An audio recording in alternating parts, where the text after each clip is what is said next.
మీ personal interviews కోసం మరియు వ్యాపార ప్రకటనల కోసం ఈ నంబర్ను సంప్రదించండి. హాయ్ అండి. హాయ్. ఇప్పుడు బిగ్ బాస్ ఎలా అనిపిస్తుంది? ఇంకా 5 వీక్సే ఉంది కదా. అవును, ఇంకా పెంచితే బాగుండాలి అనిపిస్తుంది అండి. ఇప్పుడే కదా కొద్ది బజ్ స్టార్ట్ అయింది. ఇప్పుడు గౌతమ్ అదంతా ఒక ట్రెండ్ నడుస్తుంది. ఇంకా 2 వారాలు పెంచితే బాగుండే ఫీలింగ్ కలిగింది. అంటే ఇప్పుడు ఐపీఎల్ చూస్తామండి. ఐపీఎల్ తొందర అయిపోతే బాగా అనిపిస్తుంది. ఇప్పుడు కూడా బిగ్ బాస్ 5 వారాలు ఉంది అన్న ఫీలింగ్ వచ్చింది. యాజ్ ఏ బిగ్ బాస్ ఫ్యాన్గా ఇంకో 2 వారాలు పెంచితే బాగుండే అనిపిస్తుంది. మీలాంటి ఫ్యాన్స్ అందరూ చెప్తే మరి పెంచుతారేమో కదా. పెంచితే వాళ్ళకి మంచి, మాకే డబ్బులు ఏం రావు, మేము ఓట్లేస్తాం కాబట్టి రేటింగ్ వస్తుంది. ఎందుకంటే ఇప్పుడు చాలా ఫైర్ ఉంది ప్రతి ఒక్కరు బిగ్ బాస్. అంతేందుకని నేను మొన్న రీసెంట్గా నేను నా లవర్తో దిగి ఇన్స్టాగ్రామ్ ఫోటో పెట్టిన. దాని కింద కూడా గౌతమ్ ఆర్మీన్ ఫ్యాన్ కామెంట్ పెట్టాడు. నేను పెట్టిన ఫోటో ఏంది, వాడు పెట్టిన కామెంట్ ఏంది అంటే ఆ రకంగా ఉంది. బిగ్ బాస్ ఇన్ఫ్లుయెన్స్ ఆ రకంగా ఉంది కాబట్టి ఇంకా 2 వారాలు పెంచితే బాగుంది అనిపిస్తుంది. ఓకే, ప్రేరణ మెగా చీఫ్ అయింది కదా, ఎలా అనిపిస్తుంది? మెగా చీఫ్ అవ్వడం చాలా బాగా అనిపిస్తుంది అండి. కానీ ఆడియన్స్ గెలిచిన తర్వాత కానీ కొన్నిసార్లు తను ఫ్లిప్ అవుతుందండి. మాటికి సీరియస్ అవుతుంది, అగ్రెసివ్ అవుతుంది. కొన్నిసార్లు అంటే పగబట్టినట్లు గౌతమ్ మీద పగబట్టినట్లు చేస్తుంది, బుసగొడుతుంది పాములాగా. అంత అవసరం లేదన్న ఫీలింగ్ వచ్చింది. కానీ నాకు నిన్న ఒక ఎపిసోడ్ అండి, నబీలా మదర్ వచ్చింది. నబీలా మదర్ వచ్చి ఏమంటే తను ఎంట్రీ కాగానే ప్రేరణ ఏడుంది అంటే లేక ప్రేరణ ఇందాకనే కసు నూకిపోయింది, అంటే క్లీన్ చేసి వెళ్ళింది. పేరెంట్స్ వస్తారు కదా, ఫ్యామిలీస్ వస్తారు కదా అంటే అప్పుడు అనిపించింది. అంటే ప్రేరణ మెగా చీఫ్ అయినప్పుడు కూడా ఆ రకంగా కష్టపడాలి గొప్పని కదా, చాలా బాగా ఆడుతుంది. అంటే చూడండి బిగ్ బాస్ కొన్నిసార్లు పోయినప్పుడు వేయచ్చు, బిగ్ బాస్లో వేయకపోవచ్చు. కానీ కొన్నిసారి నెగిటివ్ మాట్లాడప్పుడు ప్రేరణ గురించి ఎక్కువ వేస్తున్నారని ఫీలింగ్ వచ్చింది. కానీ ఈ మెగా చీఫ్ అయిన తర్వాత తనైతే కొద్దిగా నెగిటివ్ అయిందండి. ఓకే, యష్మి వాళ్ళ పేరెంట్స్ వచ్చారు కదా, ఎలా అనిపిస్తుంది? మొగలే నిజంగా వాళ్ళ డాడీ వచ్చినాడు. నిజంగా నాకు బిగ్ బాస్లో చాలా బాగా అనిపించింది. అంటే ఒక నిజంగా ఫాదర్ వచ్చి నిజంగా క్లియర్ చెప్పేస్తాడు, నువ్వు చాలా బాగా నెగిటివ్ అవుతున్నావు బయట, నువ్వు ఇండివిజువల్ గేమ్ ఆడడానికి వచ్చావు, నువ్వు ఇండివిజువల్ గేమ్ ఆడట్లేవు, ఎందుకు అట్లా గ్రూప్ ఆఫ్ మేనరిజం లాగా ఒక గ్రూప్ ఆఫ్ పీపుల్ ఎందుకు నువ్వు అట్లా క్లోజ్గా అవుతున్నావు? ఒకప్పుడు నువ్వే చెప్పినావు సోనియా ఉన్నప్పుడు అట్లా క్లోజ్ గ్రూప్ ఉంటారని, నువ్వు ఎందుకు గ్రూప్ కలిసి అనే పాయింట్ చాలా బాగా నచ్చింది ప్రజలకు. అంటే లైవ్ చూసా ప్రతి ఒక్కరు బాగా అర్థమైందన్నమాట. కొన్ని మన బిగ్ బాస్ ఫుల్ ఎపిసోడ్లో అట్లా వేయకపోవచ్చు, కానీ వాళ్ళ డాడీ చాలా బాగా అనిపించు. తను ఇప్పటికైనా మార్చుకొని ఆ గ్రూప్ ఆఫ్ పీపుల్తో ఉండడం, ఆ గ్రూప్ బంద్ చేసి తను మంచిగా ఆడితే బాగుంటుంది. ఎందుకంటే తను అయితే చాలా యాక్టివ్ ఉంటుందండి. తను మాట్లాడే విధానం కానీ, తను మండే రోజు నామినేషన్ వచ్చాం చాలా ఫైర్ అనిపిస్తుంది, టాస్క్లో చాలా ఫైర్ అనిపిస్తుంది. ఇట్లా చూడడానికి కూడా అందంగా ఉంటుంది మీలాగానే. సో తను ఇంకా మంచిగా గేమ్ ఆడితే చాలా బాగుంటుంది.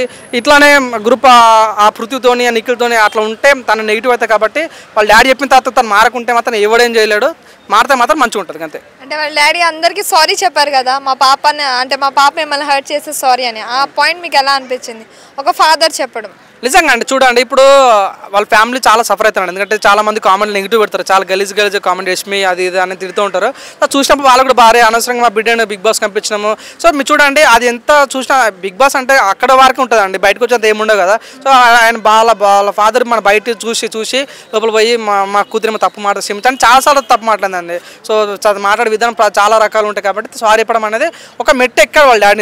నిజంగా వాళ్ళ డాడీ ఇప్పుడు తనైతే వాళ్ళ డాడీ అయితే మళ్ళీ వాళ్ళ డాడీ బిగ్ బాస్కి వస్తే బాగుంటుంది, తను కూడా మంచి ఓటింగ్ పడుతుంది. ఎందుకంటే ఆ రకంగా సింపతి గెయిన్ చేసే వాళ్ళ డాడీ అంతే కరెక్ట్ పాయింట్. మేము ఏమైతే చెప్పాలనుకున్నామో అదే పాయింట్ తన వాళ్ళ డాడీ చెప్పడం చాలా బాగా నచ్చింది. సో నాకు యష్మి కన్నా కూడా వాళ్ళ డాడీ నామినేషన్ బిగ్ బాస్కి వస్తే ఇంకా బాగుంటుంది అనుకుంటాను. అంటే ఈ విషయంలో గ్రాఫ్ పెరిగిందని చెప్పొచ్చా యష్మి గ్రాఫ్ చెప్పలేమండి. తనైతే ప్రస్తుతానికి అయితే తను నామినేషన్ ఉన్నప్పుడు సెకండ్ ప్లేస్లో ఉంది. అది వాళ్ళ డాడీ సెంటిమెంటా తెలియదు, నిఖిల్ ఫ్యాన్స్ ఓట్లు పడుతున్నాయో తెలియదు, కానీ తన సెకండ్ ప్లేస్ ఉంది. మార్చుకుంటే మంచిదండి. సో మనిషి అంతా మారాలి కాబట్టి మారితే బాగుంటుంది. అంటే ఈసారి ఎవరు ఎలిమినేట్ అవుతారని మీరు అనుకుంటున్నారు? అది పెద్ద టాస్క్ అండి నిజం చెప్పాలంటే. ఈసారి చూడండి 6 మెంబర్స్ నామినేషన్ అయ్యారు. గౌతమ్ ఫస్ట్ ప్లేస్ ఉన్నాడండి. తనకైతే ఎటువంటి డోకా లేదు.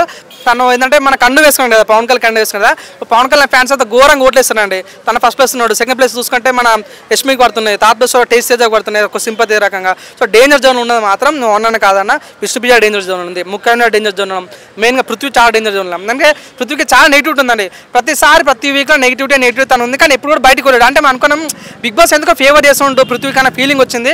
కానీ అవునాను కాదన్నా నిఖిల్ నామినేషన్ లేడు కాబట్టి నిఖిల్ ఓట్లు పడతాయి, యష్మి ఓట్లు పడతాయి. అదేవిధంగా కర్ణాటక ఓట్లు కూడా పడతాయి కాబట్టి, కన్నడ ఓట్లు పడతాయి కాబట్టి.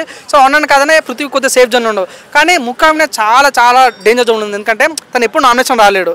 సో తను నామినేషన్ కూడా డిఫెండ్ అంత సరిగా చేసుకోలేకపోయాడు. సో తను ఎంటర్టైన్మెంట్ బాగా ఇస్తారు, కానీ నామినేషన్ రాగానే భయపడతారు అనమాట. సో దానికి కొంచెం డేంజర్ జోన్ ఉండవు. మేబీ పోతే ముఖ్యమైన పోతే ఛాన్స్ ఉంది. ఇంకోటి నేను చెప్పాలండి, ఎలిమినేషన్ అంటాను కానీ మన నబిల్ దగ్గర ఒక ఎవిక్షన్ షీల్డ్ ఉంది. అంటే తను నాగార్జున వచ్చేయమంటే సాటర్డే కానీ సండే కానీ. సో నేనైతే ఏవియేషన్ షీల్డ్ ఉంది కదా, ఇప్పుడు నామినేషన్లో ఎలిమినేట్ అయ్యి ఇద్దరు పృథ్వీ వర్సెస్ అవినాష్ ఉంటే ఎవరికి ఇస్తామంటే 100% తను అవినాష్కి ఇస్తాడు. ఎందుకంటే అవినాష్ చాలా క్లోజ్ కాబట్టి. ఎందుకు మొన్న వాళ్ళ మమ్మీ వచ్చి కూడా అవినాష్ బాగా పొగిడింది, వాళ్ళ నబిల్ వాళ్ళ మమ్మీ. సో నా అన్న కదా నబిల్కి బాగా క్లోజ్ ఎవరంటే అవినాష్ కాబట్టి సరే అవినాష్ సేవ్ చేస్తే మాత్రం నో ఎలిమినేషన్ కూడా ఉండకపోవచ్చు. ఇప్పటికైతే నో ఎలిమినేషన్ జరగలేదు. సో కాబట్టి ఈసారి ఉండొచ్చు, నో ఎలిమినేషన్ ఉండొచ్చు. ఒకవేళ పోతే కూడా ముఖ్యమైన వెళ్ళిపోయే ఛాన్స్ ఉంది. విష్ణుప్రియ కూడా చాలా డేంజర్ ఉంది. దయచేసి విష్ణుప్రియ ఫ్యాన్స్ ఇవ్వాలనుకుంటున్నా. సో మీరు తనైతే స్టార్టింగ్ గేమ్ మంచిగా ఆడింది, ఇప్పుడైతే గేమ్ ఏం ఆడట్లేదు. ఎప్పుడు చూసిన పృథ్వీని ముక్కు బాగుంది, నీ గడ్డం బాగుంది అది ఎప్పుడు తప్ప తన గేమ్ ఆడింది ఎక్కడ లేదండి. చూడండి ఎప్పుడు చూసిన ఒక పృథ్వీ ఒక రాజ్యం స్టార్ట్ చేసింది, ఆ రాజ్యం ఉంటుంది, తను బయటికి రావట్లేదు. అంతేందుకంటే నిన్న నామినేషన్లు కూడా సో నాకు హైయెస్ట్ ప్రయారిటీ పృథ్వీ అని ఉంటుంది. సో నీకన్నా ఇండివిజువాలిటీ లేదా? నువ్వు బిగ్ బాస్ ఎందుకు వచ్చినావు? మన పృథ్వీరావు ముక్కు పోవడానికి వచ్చినా, గడ్డం పోవడానికి వచ్చినా అర్థం కాలేదు.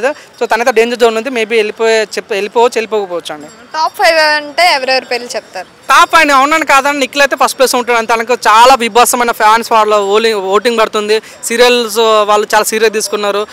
ఫ్యామిలీ ఓటింగ్స్ చాలా పడుతుంది. తనైతే ఫస్ట్ ప్లేస్ ఉంటాడు. సెకండ్ ప్లేస్లో గౌతమ్ ఉండే ఛాన్స్ ఉంది, నబిల్ కూడా ఉండే ఛాన్స్ ఉంది. నబిల్ గౌతమ్ ఉండే ఛాన్స్ ఉంది. First place Nikhil, second Gautam, third మన నబిల్, ఫోర్త్ ప్లేస్ ఉన్నాడు కదండి మన ప్రేరణ. సో ఉంటే మన విష్ణుప్రియ కానీ లేకుంటే ఎవరన్నా మన కామెడియన్స్ టేస్ట్ చేసేగా ఉండే ఛాన్స్ ఉంది. Okay, thank you so much.